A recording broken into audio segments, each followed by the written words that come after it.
Here we go. Here we go again. I don't know. I guess I got to look on the channel. It's August as I record this, and I don't know if I have done a Bret Hart video this whole year. Last year, 2024, was so fruitful with Hitman quotes. And in the last week and a half, Bret Hart has resurfaced and he's gone mad. Hit the like button as I pull this up. Bret Hart, I got about 3 Bret Hart videos coming this week. That's what she said. And it just never ends. Last year I documented how bitter Bret Hart is. The type of individual he still is. Bret Hart is still crying about Eric Bischoff booking him in 1998. He's still crying about the screw job in Montreal. I made this point. It's amazing to me. It's just amazing to me. Bret Hart, he's a mark for himself still. Scott Hall was right.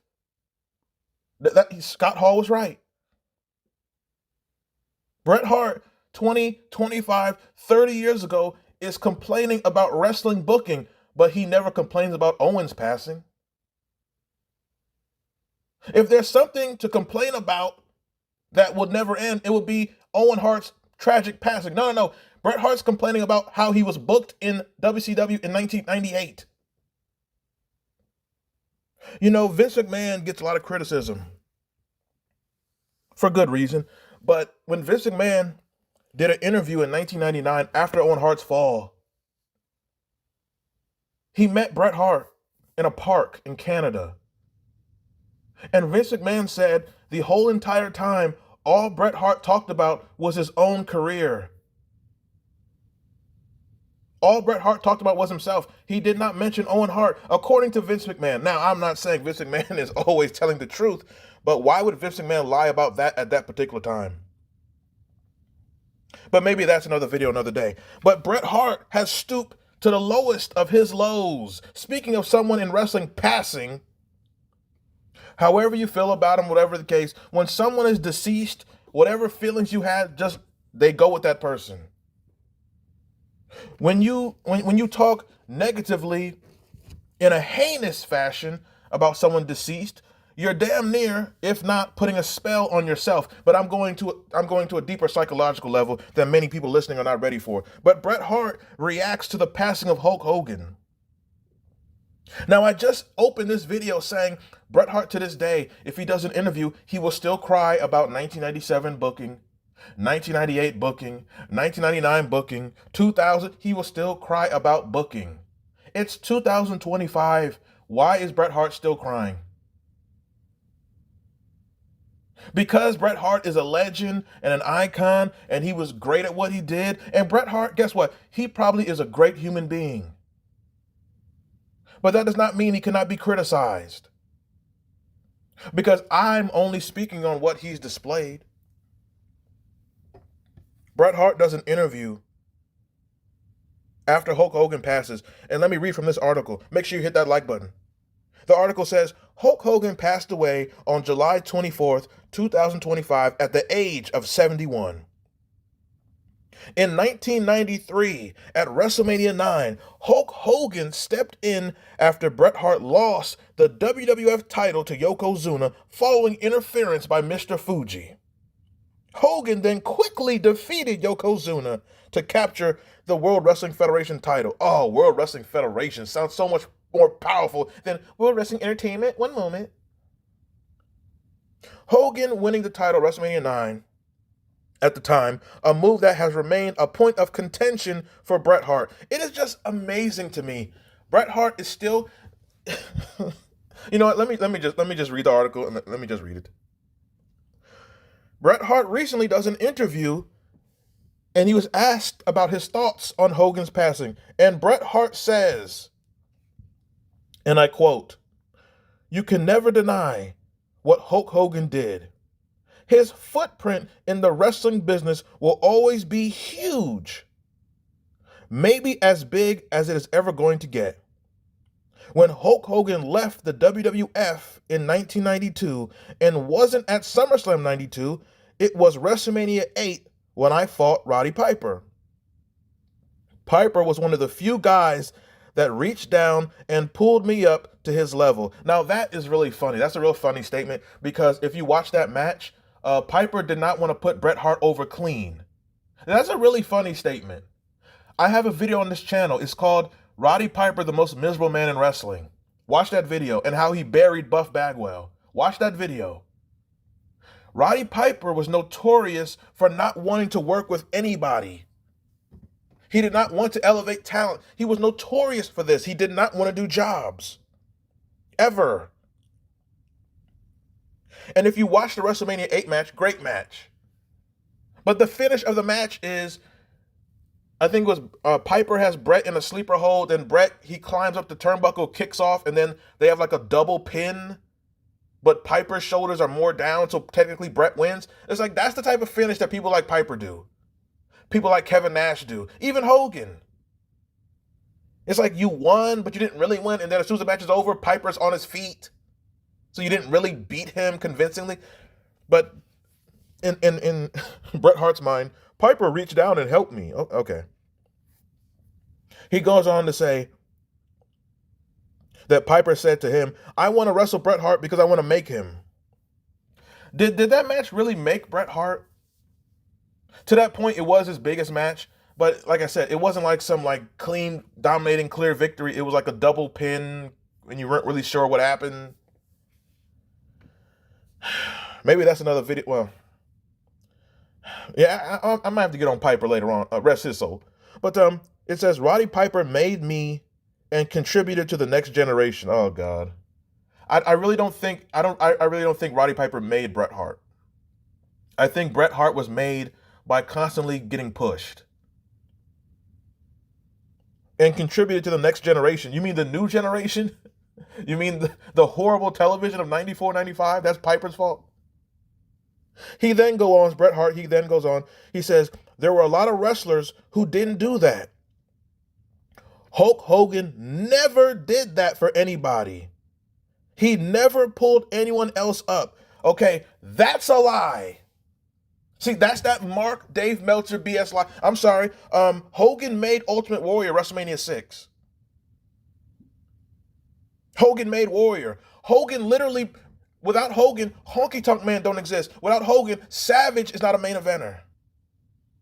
Without Hogan, Andre does not end his career with those giant paydays.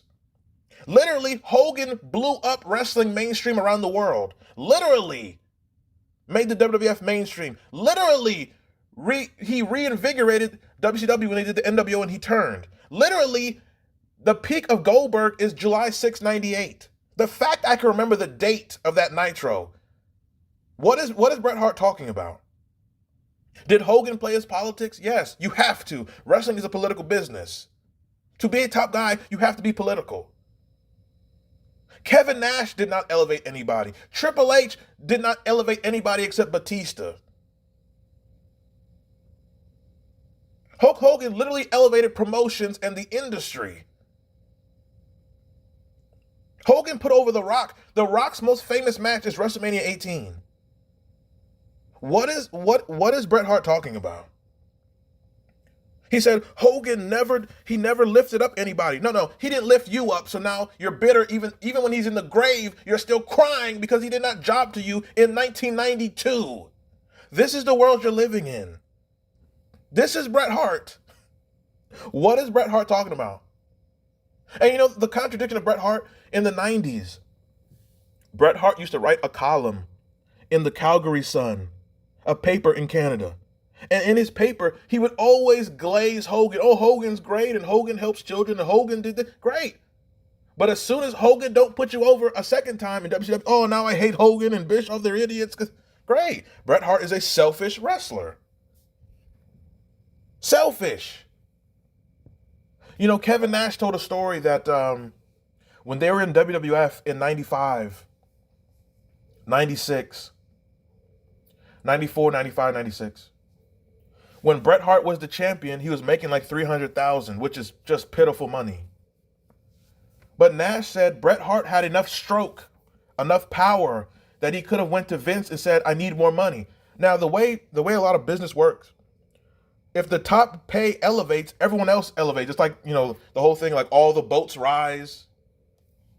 But Bret Hart didn't care about money. So he was satisfied making 300,000, which means the next person who's champion after him, why would they pay you any more than they paid Bret Hart?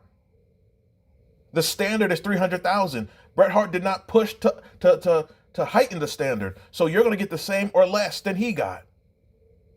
That's the nature of Bret Hart. He may not have intended to do that, but you're in a position where you have the power to elevate salaries at a time when no one's getting paid anything. This is 94, 95, 96 WWF. Bret Hart has always lacked self-awareness, but he's always full of blame to throw at everybody. Now, were there times where it was people's fault? Yes. Shawn Michaels was an a-hole. Vince McMahon, yes. Were some things Hogan's fault? Yes. But the statement he just made, Hogan never elevated anybody, is absurd. He literally, first of all, if Hogan did not elevate WWF in the 80s, where would you have wrestled, Bret Hart? Stampede your whole life? And then when that went out of business, you would have been a teacher? Literally, if Hogan did not reinvent himself in 96, you would not have got the gigantic payday that you got in 97, 98 when you signed with Turner. Like this. It's just the tone-deaf nature, the bitterness, the foolishness of Bret Hart. Great man, great wrestler. But a lot of nonsense and baggage comes with him as well. That statement is just absurd. He says there were a lot of wrestlers who did not elevate people. Hulk Hogan never did that for anybody. He never pulled anyone else up. Jake Roberts never did anything for any. Oh, Lord, now he's burying Jake the Snake. Oh, my God. Jake the Snake Roberts. Okay, Jake never elevated. Okay, Jake the Snake was like an upper mid-carder. He's like an upper mid-carder. What? Like when you're a mid-carder, upper mid-carder, your job is not to elevate people. Your job is to elevate yourself to a main event status. So that criticism makes no sense. Now Bret don't like Jake the Snake. Did I miss this? I never knew this. Bret does not like Jake the Snake Roberts. He said Jake the Snake Roberts never did anything for anybody else. He only did for Jake Roberts. I look at Jake Roberts and Hulk Hogan, that's just two guys who never did anything for anybody. This is incredible. He then goes on because it don't end. No, Bret Hart, he don't leave you with a 2-sentence statement. No, it's a full essay. It's a full diatribe. He goes on. He says, Hulk Hogan, when I got to WWF in 1984, there was a smorgasbord of bad guys like Piper, Orndorff, Bob Orton, Kamala, Killer Khan, and King Kong Bundy. It was like a candy box. Hulk Hogan has such a lineup of guys to work with, the best villains in wrestling that all made Hulk Hogan. Now he now he's discrediting Hogan's ability. He just said Kamala and Killer Khan made Hogan. Now he's saying Hulk Hogan didn't do anything. It was Bob Orton that got him over. Yeah, I guess Hogan had no charisma. I guess he didn't have the merchandising. I guess he couldn't speak on the mic. Yeah, he was just big and tanned. He just showed up. But Killer Khan got him over. My God, Bret Hart is so bitter. He's discrediting everything about Hogan. Oh my God. Oh my God. He said the same thing with Jake the Snake Roberts. Ricky Steamboat and Macho Man made him. They never lost. They got their hands raised. He says Hogan and Jake the Snake never lost. They never lost matches. They always had to win. Oh my God. Even that's funny. He just gave a criticism. Hogan and Jake the Snake, they never lost. I'm sorry. If you watch Bret Hart in like 94, 95, 96, 97, he never lost barely either. He lost to Shawn Michaels and he lost to like Owen. Like Bret Hart never lost for years, barely. This is just ridiculous. He says they never lost. They always had to get their hands raised. 1992 comes along and they're going to give me this big push. There's nobody there and nobody left. I didn't have anybody to work with when I won the belt, really. Now he claims there was no one in the company in 92 to work with. Okay, let me look up. Hit the like button, Share this. This might be an all-time great video on my channel. Let me look up WWF roster 1992. He said he had nobody to work with. All right, let's see. Now, by the time he wins, a lot of the roster was gone, the drug test, whatever. Okay, according to this list, he said there was nobody to work with in 92 for him. Okay, according to this list, and correct me if I'm wrong, but I'm reading a list of a website that lists the WWF roster in 92. It says they had Bam Bam Bigelow. It said they had Big Boss Man. It says Bob Backlund. It says British Bulldog. I think Bulldog got fired. Let's see here. It says Jim Duggan. It says the Road Warriors were there. It says Jake was there. It says Jerry Lawler was there. It says, let's see, Savage was there. Ted DiBiase was there. Owen was there. Mr. Perfect was there. I don't know if Perfect had hurt his back yet. Let's see. Razor Ramon was just debuting. Flair was there. Rick Steiner was there. Scott Steiner was there. You still had Sergeant Slaughter. You still had Piper. You still had Rick Martel. You had Shawn Michaels. Tatanka. Terry Taylor. Texas Tornado. Until he got up out of there. Okay, Yokozuna was just there. Undertaker was there. So, okay, those are a lot of names that were there. So he just said there was nobody for me to work with in 92 when I won the belt. Okay, that's a lie. And thank you for crapping on your co-workers at the time. Thank you, Bret Hart. Oh, my God. He says, I didn't have anybody to work with when I won the belt. Not really. Not any monsters, anyway. That's what I think. 1992, the elevator was falling to the bottom. Everything was sinking so fast. WWF was in trouble. Hogan was off and the steroid scandal was happening. Though he said he never took them, all of that hurt the business. Hogan's shtick was getting tiring at that point. Well, Bret Hart, your shtick is tiring for the last 25 years of crying. 28 years.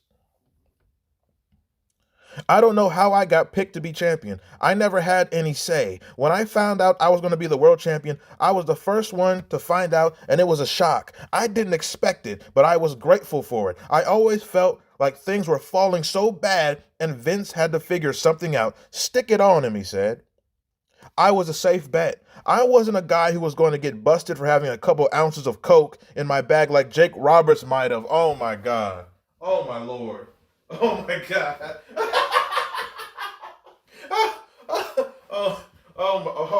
Where's my drink? Hold on. Oh my God. Where's my damn drink? Oh my God. Oh my God, that tastes just like Sunny.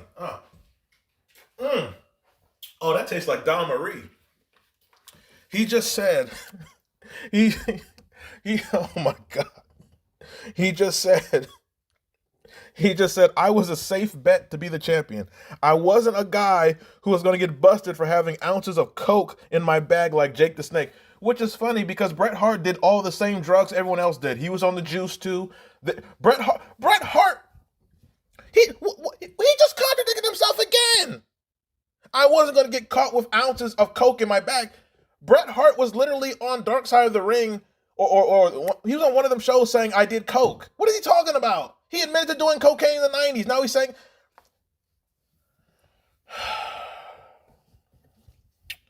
I don't know if that Goldberg kick to the head has just made Bret Hart... He just contradicted himself again. He goes on. I wasn't a guy who was going to fail my drug test. Were you using Bulldog's pee? I mean... he says, I was a safe bet. That's why Vince picked me to be the champion. I need somebody who is not going to drop the ball and have any scandals. I can't take any more scandals. Stick it on, Bret. Or stick it on, Bret. So they stuck it on me. This is a very pause. Like they stuck it on Janelle Grant's chin too and see what that turned out to be. I wasn't expecting it. That's what Janelle Grant said. But I stepped up to the plate. I always thought that the day I won the belt, Hulk Hogan would come up and pat me on the back and tell me how glad he was that I was the guy and they picked me to pull the sword out of the stone for him. Oh my God. So he's okay. Okay, so that's what this is, because you have to understand with human beings, when human beings have this illogical, like deep seated disdain, it's usually some sort of like, I was a fan of you, but you didn't acknowledge me. Like, oh god. So what he's saying is, when I won the belt, I always wanted Hogan to pat me on the back. I was a mark for Terry, and he never complimented me. That's what he's saying. Unfortunately, that's not how it was. The second I won the belt, I was the enemy. Oh God! See, people like Bret Hart. This is not like Eminem 50 Cent shit. Everyone's hating on me. I'm the enemy. Like no, you're creating enemies in your mind. I really don't think Hulk Hogan cared about Bret Hart. I really don't. He's Hulk Hogan. What do you have that he doesn't have?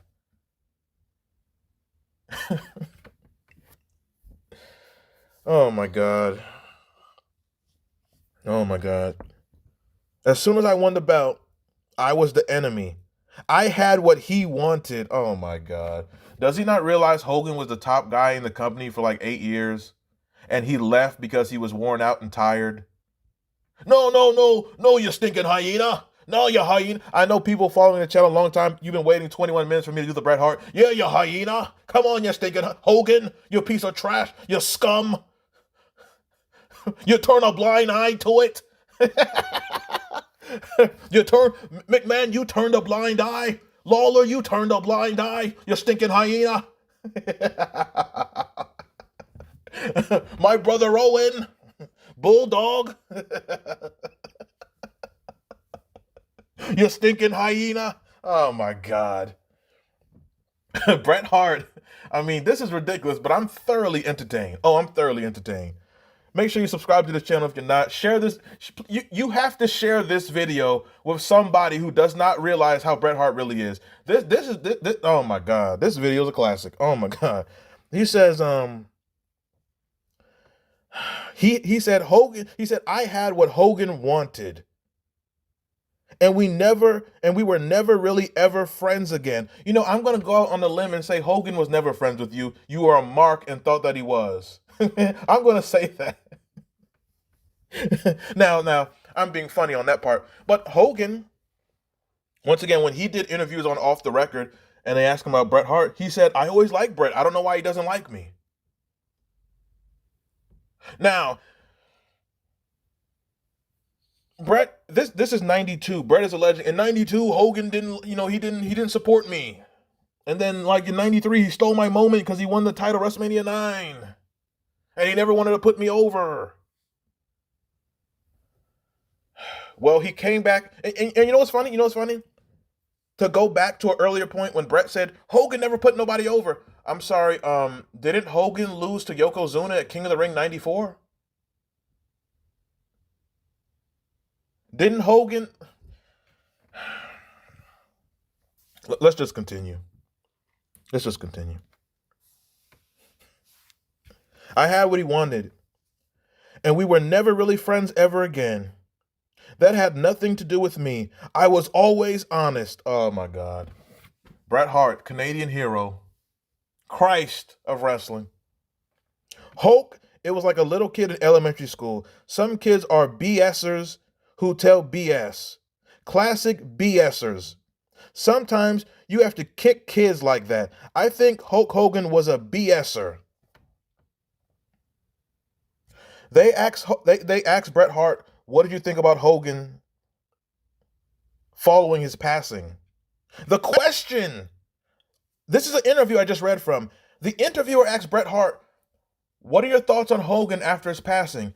Did he say, I want to send, well, let me be fair. Let me be fair. This is just a snippet. Maybe the whole interview, he paid his respects. But the fact that he was asked about him and he went on a rant about something from 1992 just shows you the type of person Bret Hart is. If someone asks you about just I don't want to talk about him, or we had problems, but rest his soul, I respect the dead. No. And guess what? He might have said that after. I'm just reading a part of the interview that was published. He might have said that. But even if he said that, guess what? It's negated by the fact he just ranted and raved on Hogan and Jake the Snake. But this is Bret Hart. This is the type of person he is. With that said, hit the like button. What are your thoughts on this? What are your thoughts on Bret Hart still complaining? What are your thoughts on Bret Hart completely, just ridiculously? This what he just said is complete ignorance and nonsense. Hogan never did anything. He never elevated anybody. What are you talking about? He literally elevated the industry, and there's numerous people he put over. Were there people he didn't put over? Okay, great, but I'm sorry. I think Hogan's batting average is very good. He put over Warrior. He put over Savage. Wait, did he lose to Savage? Well, okay. I think he might not have lost to Savage, but he elevated Savage. First of all, getting someone over is not always losing to them. It's elevating them. He elevated Savage. Without him, there's no honky tonk man. There's a lot of people that he got. Kamala. First of all, he's like Hogan got to work with Kamala. He got Kamala a lot of work. He got a lot of black wrestlers a lot of work. He got a lot of people a lot of work. He elevated people through getting them jobs, positions, and he did work with people. Even if he beat you, you still got the rub because you're in there with Hogan. What would like people like Earthquake and a lot of these people, the amount of money they made to take care of their families, Big Boss Man, what they might not have made much money if they didn't work with Hogan. Were there some people he didn't put over? Yes. But if you look at his batting average, he put over Goldberg in Goldberg's biggest moment. He put over Warrior in Warrior's biggest moment. He put over The Rock in The Rock's biggest match. Oh, but he didn't really, he didn't really help Billy Kidman. He didn't, he didn't put over Vampiro. This is the world you're living in. If he worked with you, you were elevated. What's the biggest moment of Billy Kidman's career? Working with Hogan. It should not have happened. It was a ridiculous visual. But when most people think of Billy Kidman, they think of the feud with Hogan and him botching the shooting star press for like 5 years. Shout out to Chavo Guerrero. Was the man perfect? No. But to say he did not elevate people, he did not help, that's ridiculous. And Jake the Snake was a mid-carder. A mid-carder does not elevate people. Main eventers and jobbers elevate people. Well, Jake was only about himself. Well, yeah, you're in a position where you have to be about. First of all, this is the wrestling business. You have to be selfish. That's the beast that it is. If you enjoyed this video, if you enjoyed this content, you could donate to the Cash App. It's $XDN Online. If you want to have your own video requests, you could donate there. Follow me on Instagram at XDN Online. This is amazing. I'm up out of here. Leave your thoughts in the comment section, and that is it.